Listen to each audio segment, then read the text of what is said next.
О паводковой обстановке в Тампонском районе расскажут наши корреспонденты.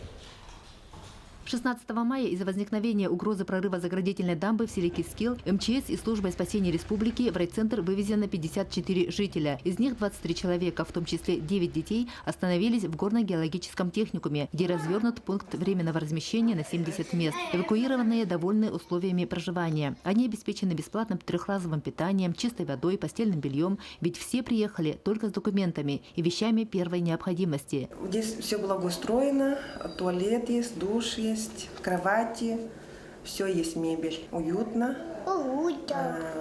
И если что, чем могут, сразу помогут. Вчера мы приехали всей семьей, остановились в общежитии, потому что у нас тут нет родных.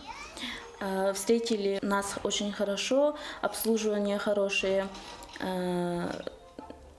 Пока ждем спад воды. Все чисто, кормили. Сегодня собрание будет. После этого обратно поедем или нет, неизвестно еще. В селе Мегиналдан к ночи полностью подтопило 17 дворов с жилыми домами, в которых проживало 53 человека, из них 7 детей. В пункт временного размещения были привезены 4 человека, остальные разошлись по родственникам. В ночь вода у нас стала убывать, достаточно хорошая, до минус 30 сантиметров за 4 часа. И на утро сегодняшнего дня Мегина у нас уже без воды, из домов вода ушла. Аналогичная ситуация складывается и в селе Кискил. Дамба выдержала, то есть подтопление не произошло Кискила.